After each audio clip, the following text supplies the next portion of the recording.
안녕하세요. 이강사의 무법지대입니다. 오늘은 상속포기와 한정승인 동시신청에 관해서 설명을 드리도록 하겠습니다. 상속포기와 한정승인은 각각 따로 작성을 해서 두 건의 사건으로 제출할 수도 있고요. 당연히 한 건의 사건으로 동시에 신청을 하는 것도 가능합니다.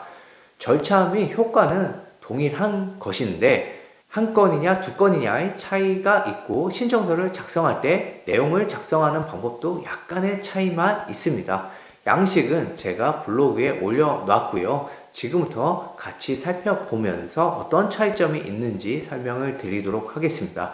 필요하신 분들은 블로그에서 다운을 받으셔서 활용을 하시면 되고, 전자로 제출하실 분들은요, 종이에 있는 내용을 복사해서 붙여넣기를 하시면 됩니다. 자, 지금부터 같이 살펴보겠습니다. 블로그로 들어오셔서 상속포기 한정 승인 동시 신청서를 클릭하시면 되고요.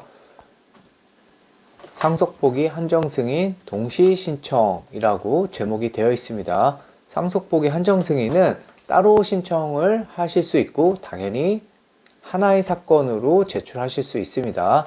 처리 기간은 법원마다 조금씩 다른데 서울가정법원이 가장 빠른 것 같고요. 상속 포기 결정이 한정 승인 때문에 다소 늦어질 수도 있습니다. 상속 포기 한정 승인은 같이 신청한다고 해서 법률 효과가 달라지는 건 당연히 아니고요. 동시에 접수할 경우 인지세를 조금 아낄 수 있다는 장점이 있지만 큰 실익은 없다고 생각을 합니다. 밑에 자료를 첨부했으니 필요하신 분은 다운을 받으셔서 활용을 하시면 되고요. 전자소송으로 제출하실 경우 이따 보여드리겠지만 청구 취지와 청구 원인 부분을 복사하셔서 붙여넣기 하시면 됩니다.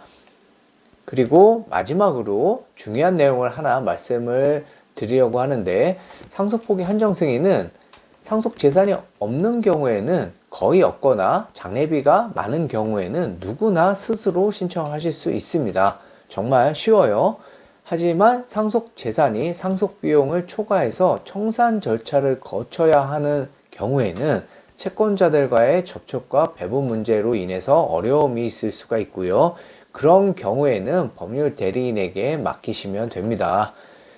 상속 재산 중에 금융재산만 있는 경우에도 어렵지 않아요. 그때도 계좌이체를 해서 채권자들에게 배당을 해주면 되기 때문에 어렵지 않게 마무리할 수 있지만, 대포차라, 부동산 등등 처리하기 어려운 상속재산이 있는 경우에는 상속재산 파산 신청이 필요할 수 있습니다.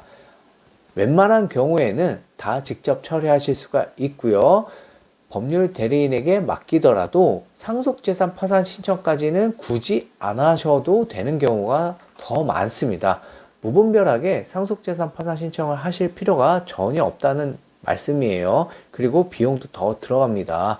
오늘은 상속재산 파산 신청, 동시 신청에 관해서 설명을 드렸고요.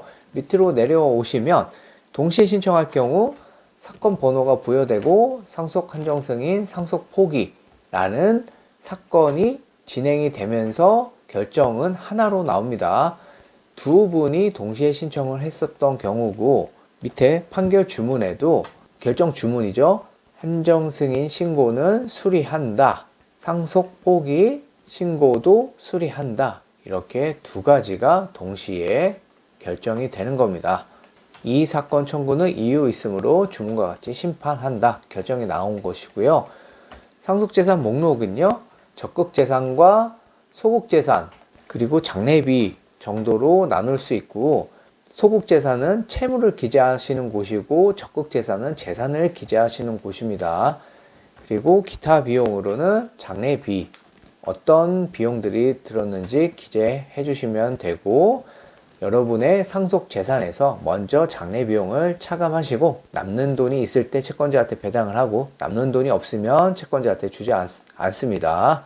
맨 밑에 내려가시면 동시신청서를 다운받으실 수 있어요. 클릭하시면 컴퓨터에 저장하실 수 있고, 전자소송을 하시는 분들은 전자소송 로그인을 하시면 서류 제출 항목으로 들어가셔서 밑에 가사 서류를 클릭하시면 됩니다. 가사 서류를 클릭하시면 상속 포기와 한정 승인 서류를 전자로 제출하실 수 있고, 바로 한정 승인과 상속 포기가 보이시죠? 둘 중에 아무거나 클릭하시면 되고, 한정 승인을 클릭하시면 네모 박스에 체크하고 작성 버튼을 누르시면 됩니다.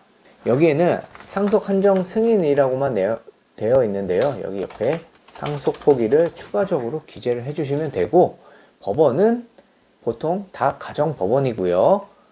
관할법원 찾기를 누르셔서 본인이 해당하는 곳을 입력하시면 선택이 됩니다. 어떤 가정법원인지 관할법원 찾기를 통해서 찾으시면 되고, 나머지 내용들은 여기 본인 인적사항을 기재해 주시면 되고, 제가 블로그에 올려놓은 청구 취지를 복사해서 여기에 붙여넣기 하시면 됩니다.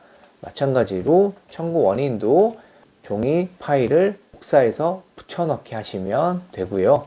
다음 버튼을 눌러서 제출하시고 비용 납부하시면 어렵지 않게 누구나 하실 수 있는 겁니다.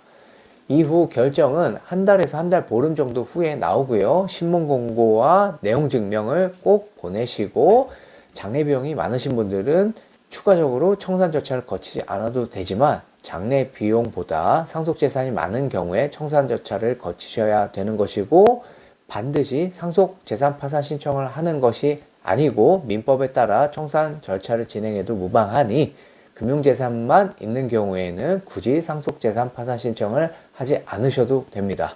다음 시간은 다른 내용으로 찾아뵙고, 저희 유튜브 채널에 상속포기, 경매, 회생 파산에 관해서 많은 문의가 있기 때문에 제가 이 내용을 번갈아 가면서 설명을 드리도록 하겠습니다.